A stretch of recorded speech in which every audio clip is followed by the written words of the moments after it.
Good evening, everyone, and welcome to SocialFlight Live. I'm Jeff Simon. We have a wonderful show for you this evening. Kris Garberg is here, president of Appareo Aviation. Before we get started, as always, a quick number of housekeeping notes here for you. Tonight's broadcast will be recorded and available on our YouTube channel. Just go to YouTube and do a search on one word, SocialFlight.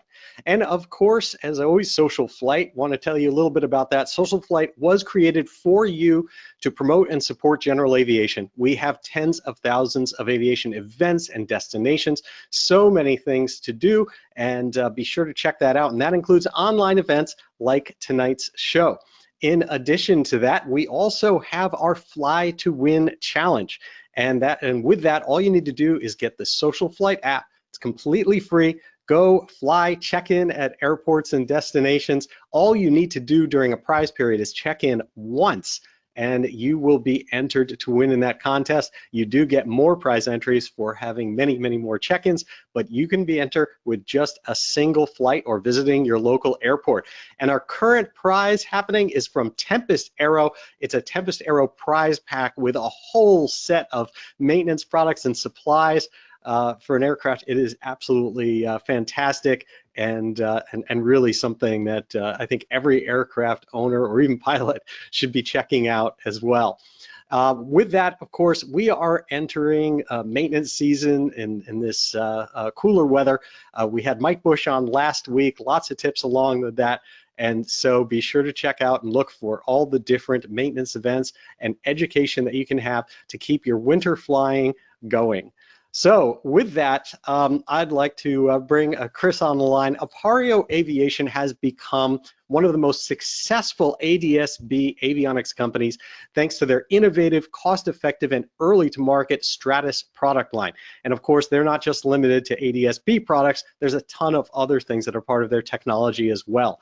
Their president, Kris Garberg, who's with us tonight, is an active pilot. He's deeply involved in general aviation and the avionics industry. Kris serves on the board of directors for the Aircraft Electronics Association, as well as the General Aviation Manufacturers Association, or GAMA. He is a University of North Dakota Airline Transport Program graduate, and he lives, I'm going to bring him on right now, in Fargo, North Dakota, with his wife and 4 kids, which, as you might expect, is also the headquarters for Aparrio. Welcome, Kris. How are you doing?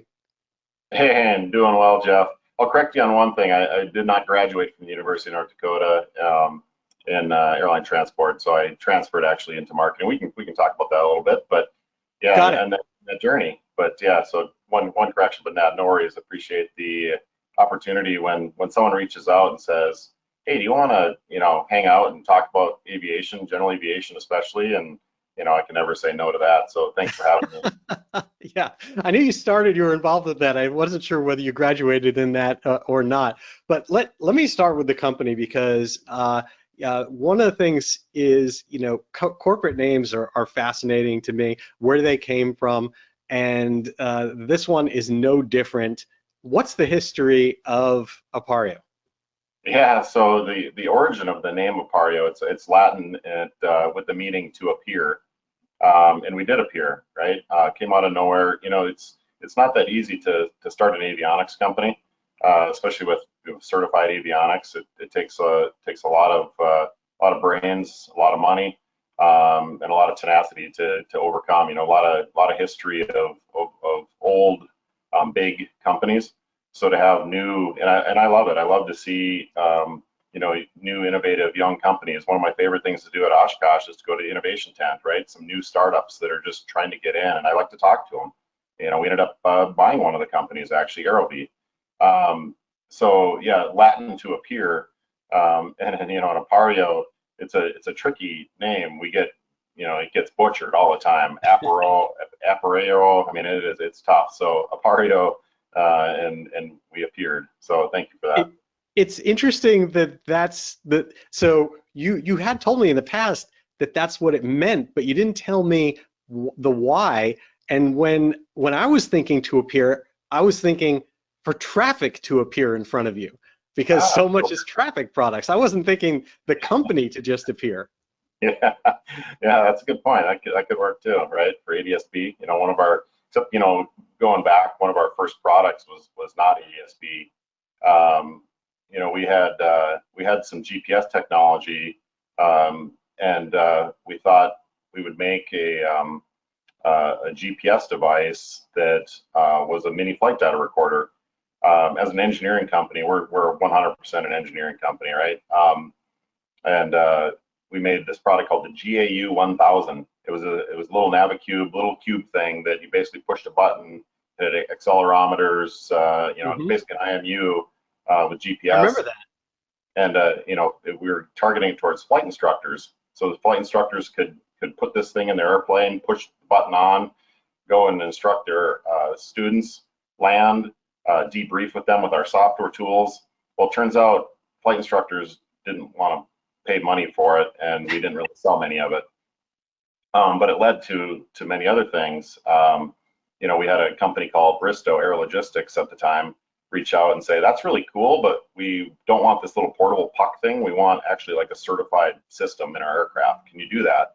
And of course, we're like, sure, why not? We can do that. Who can't make a certified flight recorder, right? So we did that, and then launched that with them. It was called the GAU 2000. Again, great naming when you have engineers naming products, the GAU 2000. And then we had Eurocopter reach out to us and say, that's really cool what you're doing with that, but we want to put a camera on it. And then we created the Vision 1000, and that was, now there's a few other products beyond that, and then we got into ADS-B after that. So yeah. Wow. Now, before we get too far in the product, because I mean, understanding the products and the company evolution, I definitely want to get there. But I want to start also with your background, because you got a really interesting background in how you got here and this kind of connection between aviation and the other industries like the farm industry, the agriculture industry. Sure. So tell me a little bit about your background. Let us and where you came from to become president of Aparrio. Yeah, it's been quite the journey that you wouldn't have predicted.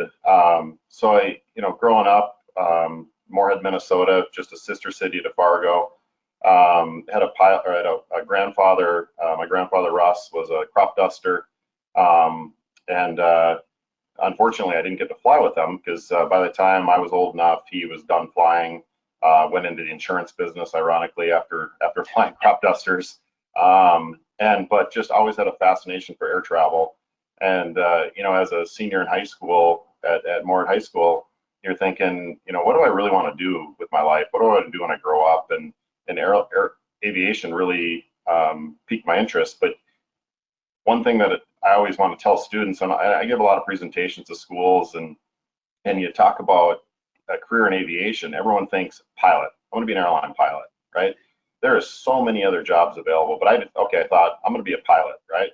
So I went to the University of North Dakota, which is only 70 miles north of Fargo, so a nice, easy trip, not too far from home. I don't want to get too far from mom, but went up to University of North Dakota and end of August and started flying my freshman year in September. And within like 10 lessons, you're soloing an airplane. And I remember looking next to me and thinking, oh, my instructor's not here anymore. This is kind of scary. 15 years old, right? And so I, was going through the airline transport program at University of North Dakota, and I was there for 2 years and decided I really didn't want to be an airline pilot. And this was in '98. So then, you had 2000, 2001, and it wasn't so cool to be an airline pilot anymore. And also had flight instructors that were UND graduates, and they've been UND instructor for a couple of years. And I'm like, why are you guys teaching me how to fly an airplane? Why aren't you flying some jumbo jet from LaGuardia to Heathrow or something? Like, that's not how it works, buddy. So I wish I would have known even at that time that there's so many more opportunities in aviation than just being a big bus pilot. There's so many in engineering, marketing, support, sales, running companies, certification work. I mean, there's so many areas that you can be. You can be a mechanic. They're all amazing jobs, but do you always think to be a pilot? So I switched to marketing. I really like business. Even as a younger kid in high school and college, I started a couple of little companies just to mess around, and I love business, so I switched to the business side of things, and then going from there, I had an opportunity to go sell farm machinery, and it was just one of those things that you're like, sure, I can do that. So you go and do it, and ended up doing that for about 12 years, but ended up being a manager and managing a couple locations. And we had company aircraft, and I was flying on company aircraft and would sit, with the pilots and fly, and sometimes in back, but a lot of times I'd love to sit up front and just re-energize that aviation bug, and thought, you know what, I really would like to be in aviation. And through a family friend, my mother and Barry Batchelor's wife Jolene, who is the founder of our company, are good friends, and they prodded Dave Batchelor and I to get together, who's an owner, son of Barry at Aparrio, and so we would have some beers together, and we started talking about life and work and things, and he said, you should really come to work here. And half of Aparrio is about an agricultural and construction company, and then the other half is aviation. So I ended up coming to Aparrio as the director of sales. So I ran the sales team on the agricultural side, and then as well as the aviation side, and we were growing those teams from very little to very big. And aviation became, how you migrate to, you kind of move over to things that you really like, and I ended up spending a lot of my time on the aviation side, and then the sales team got really established on the agricultural side. The aviation team was growing and needed more attention. So Dave Batchelor and I talked about this, and he said, I think you should just focus on aviation and run an aviation company. So I said, let's do it. And that was a couple of years ago. So that's a short preamble to where I'm at today. Wow. Now going back to the company itself, give me an idea of what the timeline was for that. I mean, you started, I remember that cube that you were talking about, and it's unfortunate that flight instructors don't have the money to be buying a lot of products, but it was very innovative, and fill me in on kind of how that evolved to you getting to some of the things you're known for the most, of course, being like Stratus and ADS-B focused products, at least within general aviation. Yeah, so one nice thing about being a fairly small company is we can iterate fairly quickly, and we did. So when you go from the GAU 1000 to the 2000, you're like less than a year, right? You go from the GA 2000 to Division 1000, it's like another year or two. Same thing when we came out with the Stratus 1. It was this big black black square. Turns out black avionic is not the best in a cockpit when you want to put it up on the glare shield. In less than a year, we released the Stratus 2, which was a white receiver. Also, the Stratus 1 didn't have, it was basically a weather receiver. It was 978 ADS-B weather receiver. We didn't put AHRS into it. It had no accelerometers, no GPS. We didn't put in like dual bound traffic. So then we, with less than a year, basically spun a whole new piece of hardware called the Stratus 2. And then another year and a half after that, we released the 2S, and then another year and a half or so after that, we released the 3. So we can kind of iterate really quickly, and that's how we stayed ahead of it. But yeah, a lot of it is just hard working, but some perseverance and just not saying no, right? No different than we had an idea with the JU 1000. It honestly failed, but if we wouldn't have done it, we wouldn't have got the call from Aero Logistics, which is now Bristow, and they said, that's cute, but can you do it like for real this time? And we did. And then when Eurocopter calls, now Airbus, and said, that's pretty awesome what you did. Can you do that for us with a camera in it? And we do that, right? And that was in 2011. I also got word this morning that, so we released a new product called the Ares 400, which is a replacement to the Division 1000, that Airbus is now going to accept that going forward on their platform. So that was a big win. Wow. But quickly iterating products and just, hacking things together and to see if it would work, and then really build a good, robust product line. But, so we're in our 18th year, 19th year, something like that, of being in business. But really the first 5 years were a handful of employees, in a small office, just trying to figure out, what products that we could do. And Wow. And so I remember obviously you've diversified now with Stratus, and then we'll get into later with the transponders as well, but into all the different platforms that can use it. But in the beginning, that seemed like you did a very strategic partnership with like Flight and Sporties and made this all kind of happen. When was that? And tell me a little bit about how that came to be. Yeah, so it's predating me a little bit. So I'm in my seventh year at Aparrio. So it's some of that predates me, but of course I've gotten a lot of lectures and history over it, and a lot of talk. But so Jeff Johnson, who was he's basically been with Aparrio since it started, also a pilot, but knew John Zimmerman and Tyson Weiss from Flight. And Tyson, this is when the iPhone came out, right? Tyson called and said, we're going to build an app for flight planning, and we said, well, we can, we talked about how to get information into an app, and we said, well, we can build the hardware, but we don't know how to sell it. And Tyson said, well, John knows how to sell, right? So we formed a really great partnership with Flight and Sporties. So Sporties was a sales channel. We manufactured the product, and then of course Flight was the software to run it on. And boy, that was, I mean, at the right place, the right time. Of course, Flight turned out to be the best app you could get. Of course, they were first to market, but it's still awesome, right? Yeah. We have our own competitive product on Stratus Insight, but Flight is an awesome product, and Sporties is still an amazing distributor of ours, and Right. sells a lot of our products. So yeah, it was, we couldn't have. I don't think neither one of us could have done it ourselves. So, forming those early on was key. Well, one of the reasons, that I was so interested in having you here on SocialFlight Live is that innovation and that early to market approach. And that was true there with the Stratus.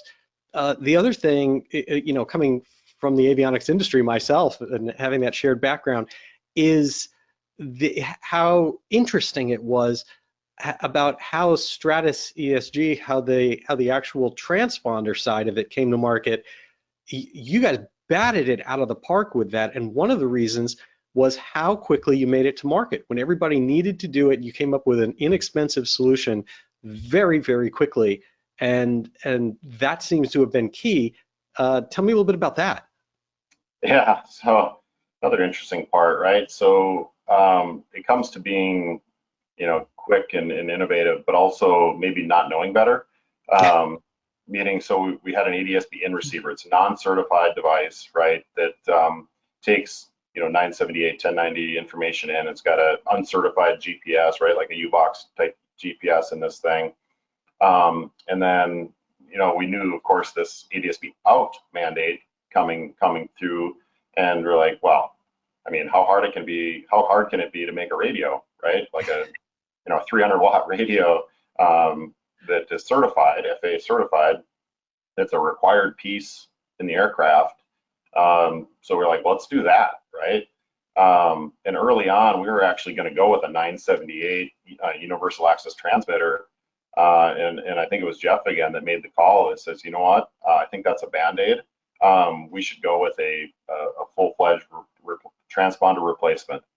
A lot of these aircraft have avionics that are original to the airplane. Like mine's a 1977 Piper Archer, and it had like an original transponder when the thing came, right?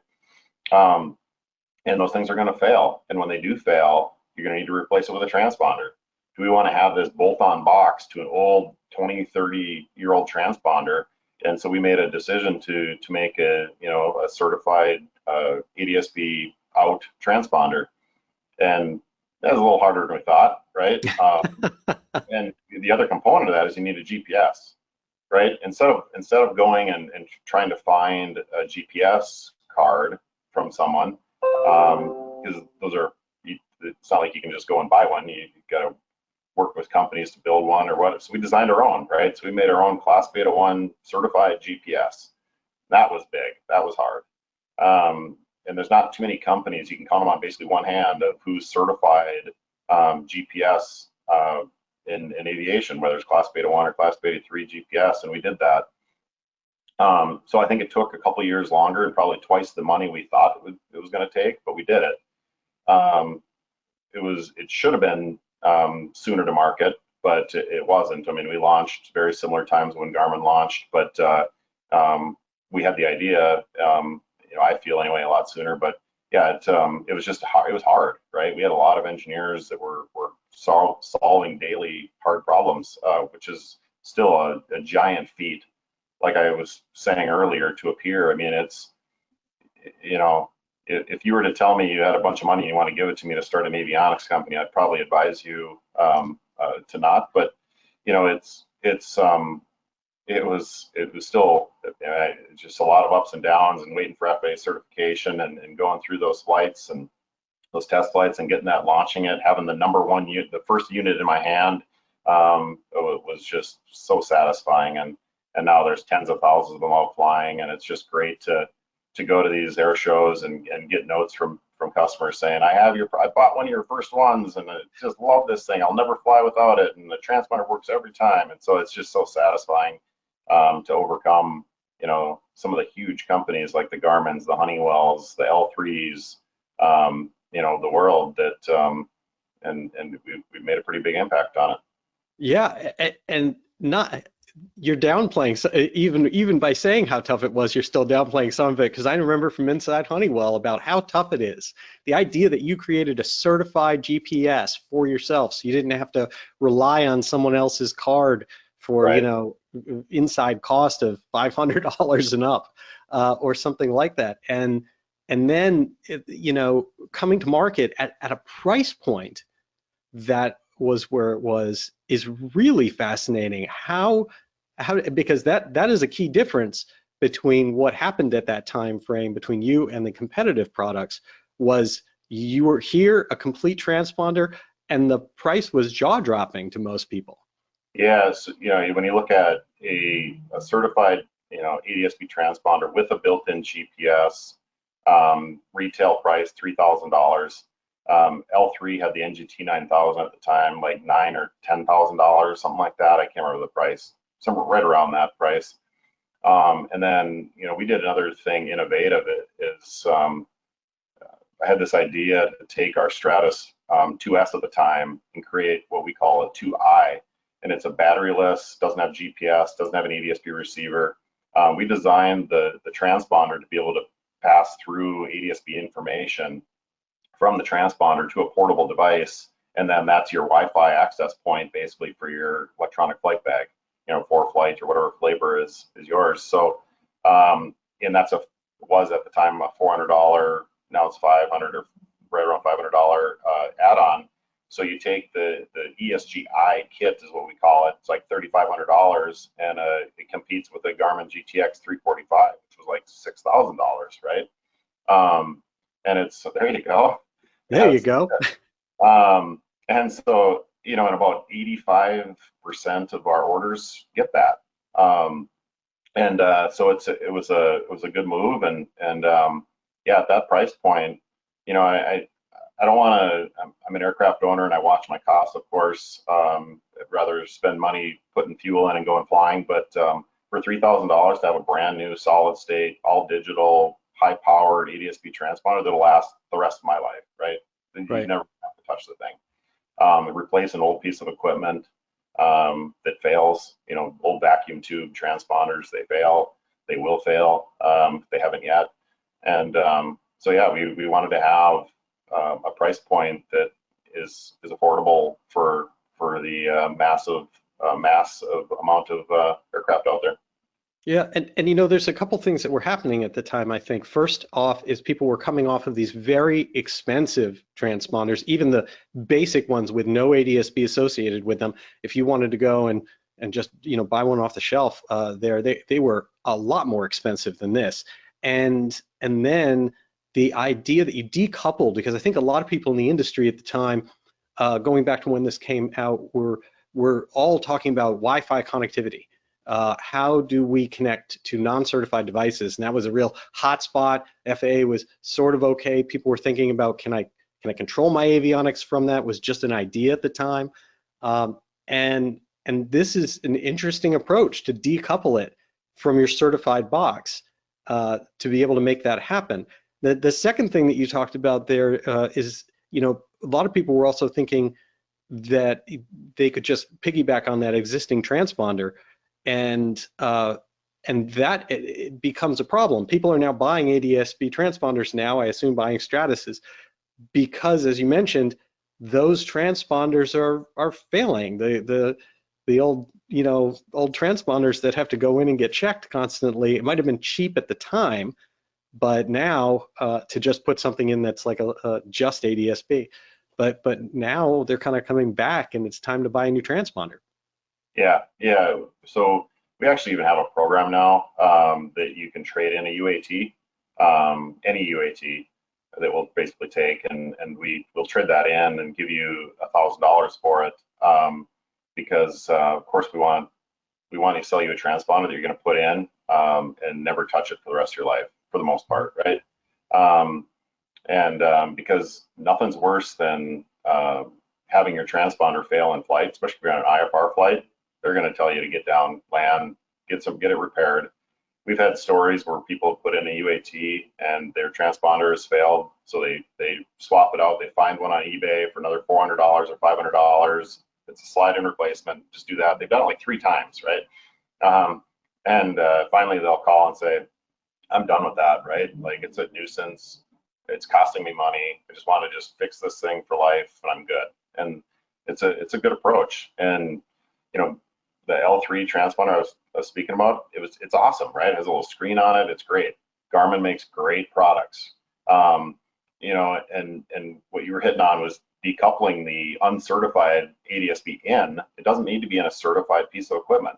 So uncoupling that but now it's a 3i, because we upgraded from the 2i to the 3i. Uncoupling the certification from that, for one, reduce costs. Also, when you want to upgrade it, you don't have to go to an avionics shop and upgrade software on it, or even hardware, right? We can update it over the air through an app. You could actually just unplug it, go replace the module, and put a new module in. You don't have to touch your transponder. So that was I think a very smart move. Also for the customers, they, you know, and the avionics shops actually don't want to take your money to update your transponder for a few $100s, right? It's not worth the time. So by putting it in an uncertified form factor, it just makes life so much easier for the owner to be able to control it themselves. Yeah, that makes a lot of sense. You know, another thing that I find really attractive about your product line and really interesting about how you've approached this is I happen to be a big fan of the federated panel, as it's called, kind of inside the industry, but to everyone else, it's kind of that best of breed, where each of the different components in your panel, you look at it as an aircraft owner and you say, I want to look at the market and buy the best navigator, GPS navigator. I want to buy the best transponder. I want to buy the best primary display in front of me, engine monitor, and those aren't always going to be from the same company. And the idea that you're going to choose the best product either incrementally or all at once from each company means that all those players have to play together. And that means all those companies work together. They need to work together, and they're always innovating, and you always have the opportunity to upgrade. Tell me a little bit about that approach from Aparrio. Yeah, so you made a couple good points there, and I would expand on a little bit of it, saying where you say the best of, right? Like, it doesn't even actually have to be the best of, because when you talk about certified avionics, they're all really good, right? Like, no one can, the FAA doesn't allow it, for one.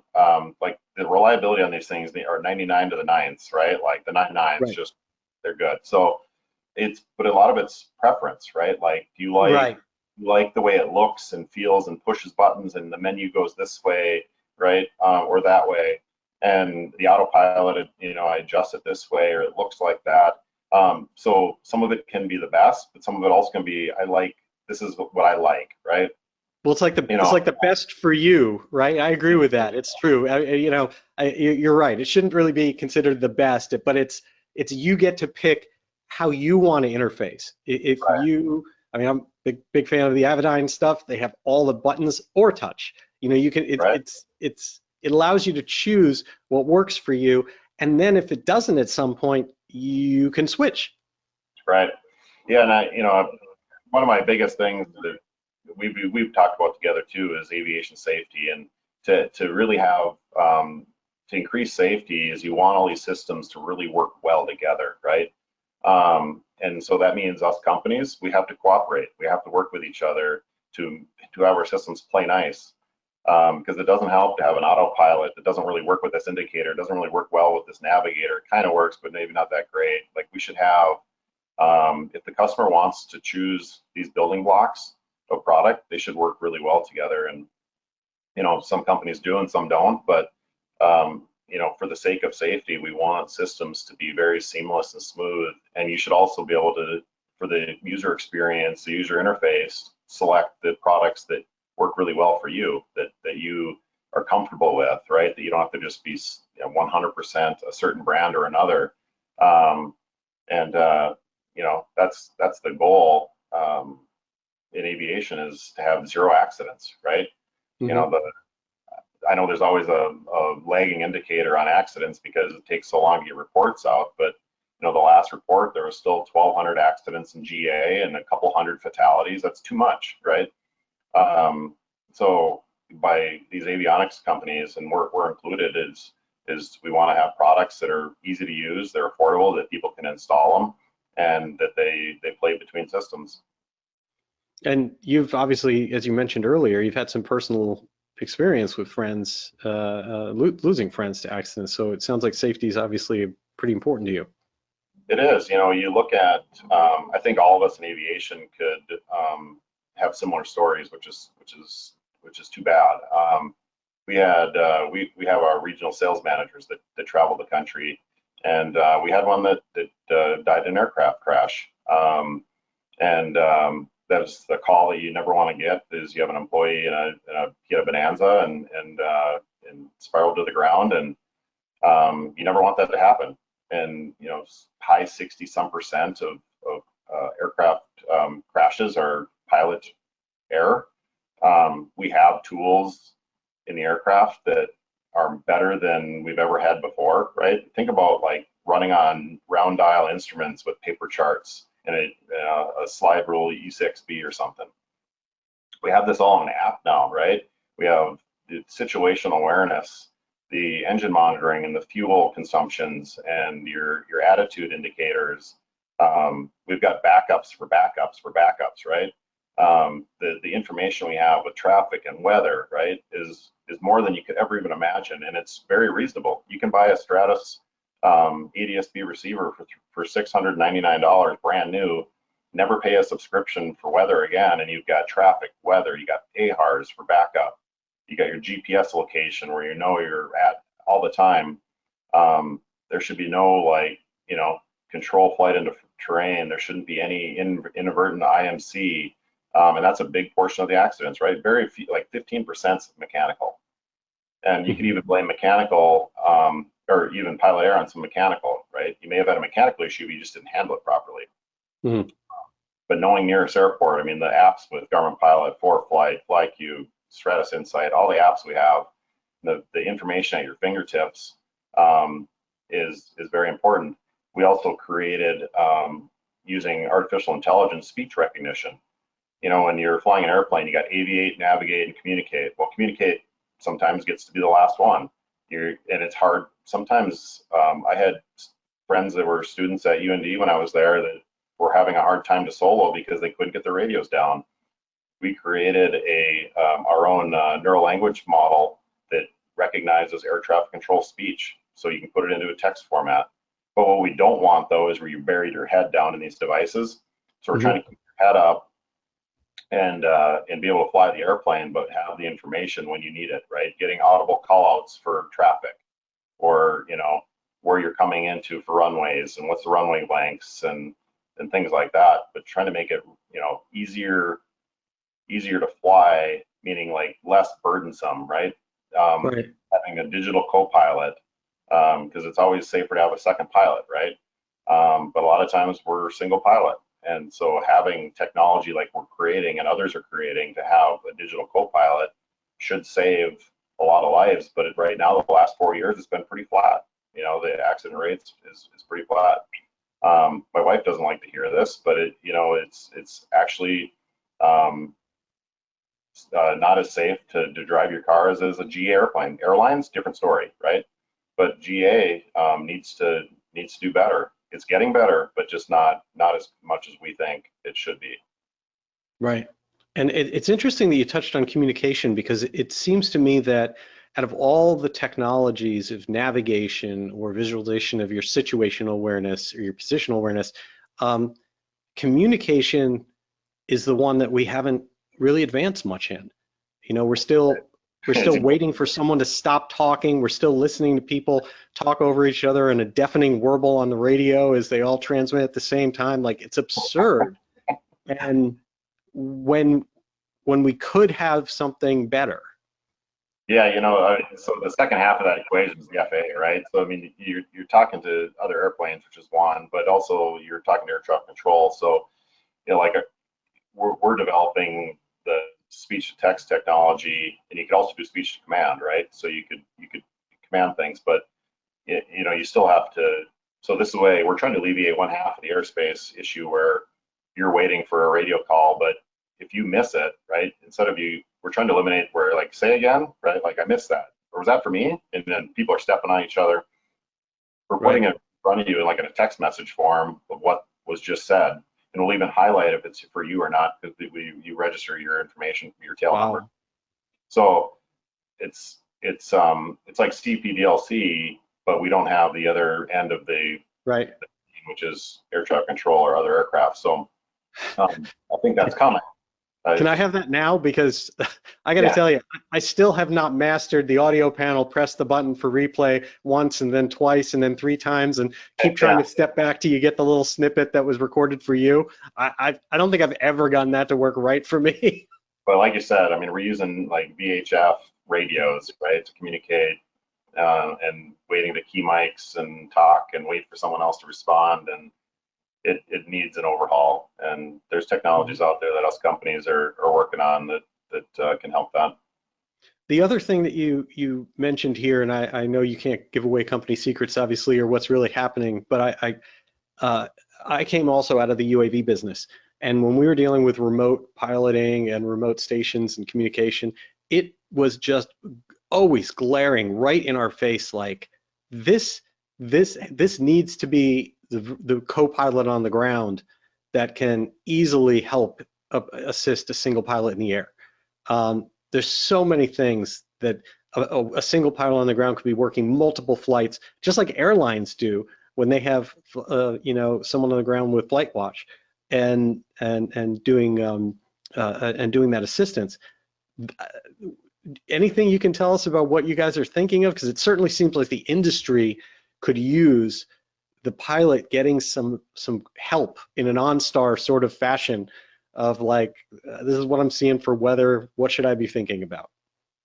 Yeah, it gets hard when you're talking like additive, uncertified equipment, or is it certified or not? We are, aviation's making some progress, right? You look back at an airliner however many years ago, and there was like 5 people in the cockpit, right, controlling this airplane. You had the navigator, you had the communications guy, you had the, so now we're down to 2. But to get down to 1 or down to 0, it's going to be a hard problem to solve, to have an airliner with 200 and some people on there with no pilot on board. We can't talk about it a lot, but we are working in the unmanned aircraft space around connectivity, connecting that aircraft to the ground, similar to like a C2 radio, but tracking it, commanding it, getting information off of it, payload off of it. But we have a gateway we call the aircraft connectivity units, ACU. It's OEM on a couple airframe manufacturers, but it's one way for that aircraft to communicate to the ground in flight and while it lands, right? Offload information to learn what was happening on that flight, if there's anything that maybe needs to be looked at before it goes back out in the flight. Unmanned aircraft is no different, because there's not someone sitting in there, listening to the vibrations, understanding what's happening, the sounds and the feel of it, and if something just hit it, a bird or whatever, right? Like you need to know Right. that same thing that a pilot's doing with a brain, right? So artificial intelligence needs to come into play, but how do you certify, AI? Right. Well, I mean, I'm thinking non-certified and on the more basic level, except for whatever you have to certify to attach. But tell me more about kind of your flight recorder, your data technologies, because it seems that, I mean, we can all go on things like Flight Aware, we can see what's happening with another flight, but the next generation of that seems to be real-time data to someone who you want to have it, only to someone you want to have it, who can sit there even at a flight simulator and see what you see, and then all they'd have to do is have an ability to communicate with you, and they can help. Right. Yeah, I'll talk a little bit about, so actually going back to Air Logistics and Bristow on the GA2000. So the problem they were trying to solve is they were having, they were having, I think like 1.5 fatality or accidents a year, right, on average. And of course they want zero, right? For one, you're losing employees, it's costing you a lot of money. So we put in this flight recorder, designed a flight recorder and put it in, and they had like zero for like years, right? Now that's something to like hang your hat on. Same thing with so I get So I get a little, what's the connection there between those two? Why did that change that?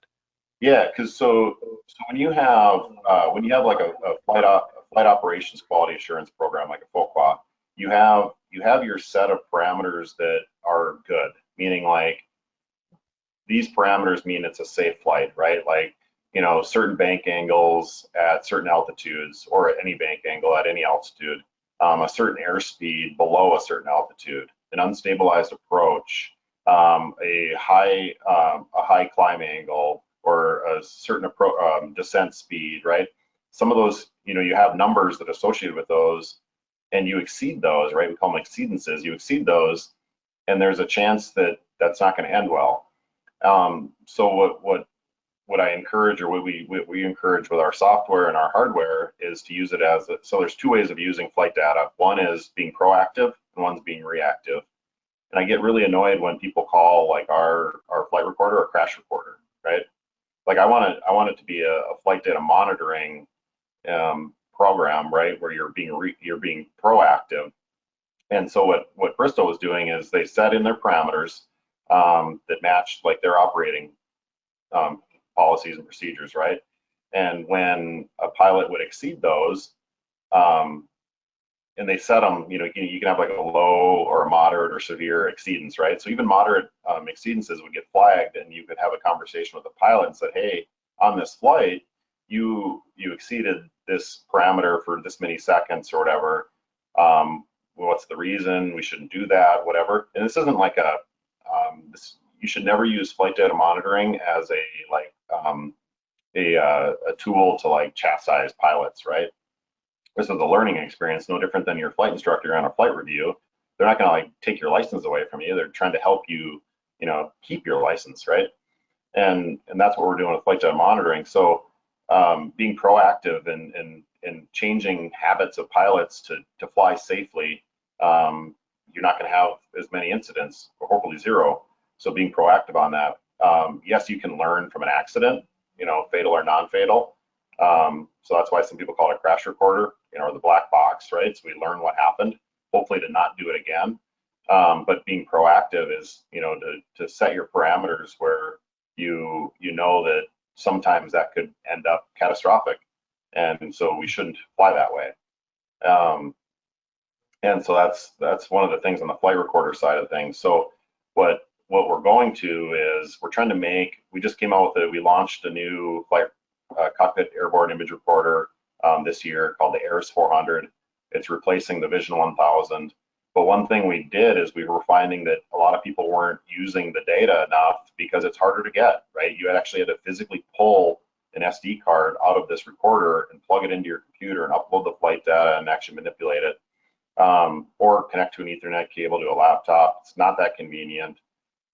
So what we did was we put a cellular modem in this thing. So upon landing and power off of this aircraft, it uploads all the flight data from that flight into the server that this company only has access to, and they can, get emailed reports. They can, if they've got exceedances, they can get that, emailed instantly or notified somehow to the director of safety or the chief pilot or whatever, saying, hey, we had an incident on this flight, and you learn quicker, right? So the information is being consumed, you're learning faster, and next time you go out and fly, you're going to remember not going to do that again, right? So that was one of the iterations of what we wanted to do with the latest generation of our flight data recorder. And that was the one that you've been flight testing just recently, right? I have, yeah. I was out in Las Vegas 2 weeks ago for an FAA flight test on an Airbus AS350. All passed, so that was really good. And yeah, we're waiting for some FAA approvals here, and hopefully start shipping that thing next month. So we've got a big backlog of orders, which is great to see. Now, speaking of backlog, COVID has been a roller coaster ride for every company and every person. Tell me about your experience at Aparrio with reacting from the beginning of COVID and then now struggling with, if you are, with how so many companies are challenged with supply chain. Yeah, I think, I mean, you see it with like the consumables like phones and computers, but even cars, right, are parked in lots. And these are companies that have massive buying powers, and aviation is by volume so small, right? If we sell like thousands of things a year, that's good, right? An iPhone released the new iPhone this year. I think in the first hour, or the first order they put in with their manufacturer, like 90 million units, right? So so we're competing with that, right? So when we call our supplier and say, well, we want to buy 1,000 of them, they're like, who are you? So it's and you're also dealing with products that are certified, so it's not like you can take a like part, even if it's like drop-in replacement. When it's certified, it is not drop-in replacement. You got to do a bunch of work. So we've been struggling getting parts, I think, just like everyone. We're buying as much as we can. And then the prices, Taiwan Semiconductor just released things, and they're, I think, averaging 15-20% higher in prices again. We've got certain components that are 10x, but we're doing what we can to procure parts. And there's our buying team probably doesn't like me to say this, but they call them scalpers. There's like gray market parts, but then you got to be very leery on, because they buy them up, right? People are buying up parts just as a business to like resell to people like us that maybe missed them. But then you got to make sure they're environmentally tested, that they aren't gray market, they're actual legitimate parts, that they were stored properly, and they pass all the environmental tests. And it's just, yeah, it's challenging, and we're out of stock, unfortunately, on our most popular Stratus 3 right now. We can't get an FPGA that goes on this thing, so we have a different part that we're now designing around and installing and testing this week, and hopefully being able to start shipping again in December. But I heard Garmin is out on GTNs until March of next year. I mean, so we're not the only ones in this, but prices are going up, and supplies are tight. Yeah, I think it's been really challenging on everyone. How about inside your company in terms of like the staff? Being in Fargo, we have such great like work ethic and good pool of people. But yeah, it's still challenging to retain staff. I mean, the labor market is so competitive. And we've got, we manufacture everything ourselves, we design everything ourselves, we test everything ourselves, we market and sell all the products. So, we're not relying on other facilities to manufacture and test and certify products, so that's good. But, it still presents itself challenges, and we want to be very careful that, we don't have COVID spreading in the factory. So early on, we were running like triple shifts, so we'd have less people in each shift, but they were running longer shifts or different times, and masking. But of course, we haven't mandated vaccinations, but we do have some federal contracts that potentially may, which is challenging. So, and we did do some layoffs during 2020, but now we're trying to rehire. and we're trying to hire as many engineers in manufacturing and many other positions, and it's hard. It's very hard to hire right now. Yeah, it is an interesting world to say the least. I think all the companies are struggling to keep up, and then at the same time, there's this boom happening in general aviation because people, I think, are recognizing the value of being able to fly their family or for their business on demand where they need to go without the risk or either to schedule or for other reasons. And so a lot of stuff all coming together at the same time. What do you think the future of GA is in the kind of both short and then longer term? Yeah, so I think autonomous flight is imminent, but it's still going to be a while before the sky is just dotted with these UAVs all over the place. And you get out your phone and it picks you up in the front yard of your house, and you go to your next place. And I think that's still a long ways away. But we're all connected. Your phones and or devices are connected to your house, to your car, to your office. You want to be connected to your airplane, right? So you look at some of the things we're doing in that space is connecting people with aircraft, and also aircraft manufacturers to their aircraft, fleet operators, charter operators, flight schools connected to their fleet, knowing where they're at, what's the health of them, really understanding the data, knowing if we should have the systems in place that can predict if the next flight I go on, or there's a chance in the next 10 flights this engine's going to fail, right? There's already great companies out there doing a lot of this. We just need to make it more available for all of us to be able to put in an aircraft that's cost effective and makes sense. But being connected to the aircraft, you want to be able to check the battery level, the fuel level, turn off the lights, unlock your doors of your aircraft from your app. You want to be able to do that. Being able to score your flight, being able to get a score when you landed. So I have a Tesla car, and recently they unlocked this beta program for full self-driving, and you get a driving score every time you hop in your vehicle and drive. You get a score, right, based on a bunch of criteria. And it's like gaming, right? You gamify this thing, and it's fun and sometimes stressful. But because everyone wants like the best, right? You want 100. So we can do that in aviation. That's what we should be doing. And there's some great companies like Cloudaway is doing this too, right? Where you can like score your flight. This should be just commonplace as being connected to your airplanes. But we also need to encourage young generations of flyers, and not even just much flyers, but just engineers and marketing and sales and administrative roles and manufacturing and aviation in general. Because like we talked, the labor market is very competitive and it's going to continue to expand, and aviation needs to feel fresh and energized and affordable and safe, right? I got an amazing wife, and she has anything to do with airplanes or against airplanes, but when I go flying, it's not because I'm going to be gone, it's going to cost me money. It's like, are you going to be okay? Are you going to be safe, right? So it's this perception of, is aviation, safe? Is it affordable? And to be able to unlock those things and open up people's eyes and be more safe, make it affordable, and have it be fun, right? I know fun and safe sometimes are two enemies, but they can be.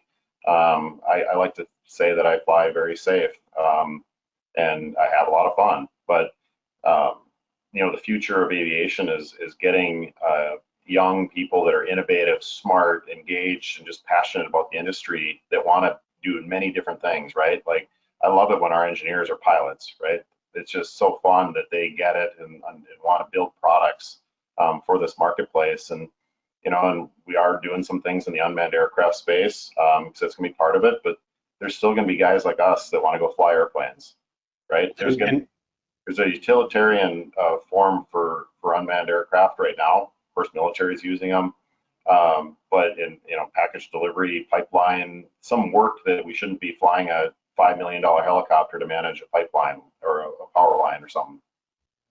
But I think, like I said, the time where you beckon a eVTOL to your launch pad or landing site to get you to your airport to get you on an airplane, I think is still years away. But we'll see. But that's just my speculation. So what are you flying these days? What's your typical flying? So I have actually I fly a 1977 Piper Archer, and most of my time is testing product or flying to see how things are working on a certain, whether it's a flight recorder, a Stratus feature, or some other project we're working for other. So we do a lot of custom engineering as well for other aviation companies. And I was recently flying a product that they're going to be releasing. But I like to take our kids. We got four cool kids that I love the most, but most of them like to fly. And so there's I've got a passport book for the state of North Dakota, so we're trying to hit every airport. I think there's 89 of them or something, and so it's fun to get the book out. And we got to go to this airport and stamp that book. And so we've been doing that lately and hitting up some pretty cool airports in North Dakota. But yeah, a lot of it's for work, but it's just fun it's such freedom, right? I mean, you get it. It's Oh yeah. It's a freedom that one of the guys I'm here in Boise, Idaho at a Heli Expo or HAI firefighting thing, and one of the old colleague of mine, or not an old colleague, just industry colleague, came up and asked how it's going, and I said, I mean, man, we can't complain, right? Like we're living the life, and it's just so fun to be in aviation and be free and be able to do things we love. Make some money while too. Exactly. That's awesome. Well, before we go, make sure that people know how to connect with Aparrio, both online, and we've also got some flight departments that have people from flight departments have emailed. They want to find out more information about your flight data recorders and those products and how they can connect with you. Yeah, great. So, of course, website, Aparrio.com. You can find us on some social media platforms, Facebook, LinkedIn. We've got Instagram at Stratus by Aparrio, Church Aparrio. I'm somewhat active, Fly Airberg. It's my personal, but use it only for flying, just sharing experiences, things we get to do. But yeah, always reach out to us, and I always like to, that's why I'm out here. I like to be connected with the customers, our partners, and hear what you guys want us to do and what we can do next. Absolutely. Well, Kris, thank you so much for joining us here tonight on SocialFlight Live. I'm a big fan of your company and what you guys have managed to do throughout the years, and wish you nothing but the best as you move forward and hopefully get past some of these supply issues and are able to just meet up with the demand that the customers want out there. Yeah, I appreciate the time. And like I said, when COVID hit and people were saying aviation's never going to return, air travel's never going to return to the levels we've seen. And now we're talking about supply shortages and out of stocks and back orders. And so we'll smile and go to work and come out of this. But we're in a good spot. So thank you for the time. It was such a pleasure. Absolutely. Thank you very much. And to everyone out there, again, go check it out at Aparrio.com, and you can find their aviation group and flight data recorders, as well as the Stratus product line. So thanks again, Kris. Really appreciate that. And to everyone else out there, please join us again next week. We'll be back with SocialFlight Live. Ariel Tweedo of Flying Wild Alaska fame is rejoining us. It should be a fun night chatting with her. She's going to be contacting us from out in Hawaii with some of her latest adventures going on out there. On Tuesday, November 30th, we're here with a really special night. We get Elvis's pilot, Ron Strauss, and the fantastic stories that he has about his time with that and so many other adventures he's had throughout the years. And then on Tuesday, December 7th, George Raleigh is here of GAMI and Tornado Alley Turbos, talk about their new fuel and what's going on in that industry, as well as so many other things from the innovative company of GAMI. Until next time, thank you all so much for joining us here on SocialFlight Live, and I wish you all blue skies.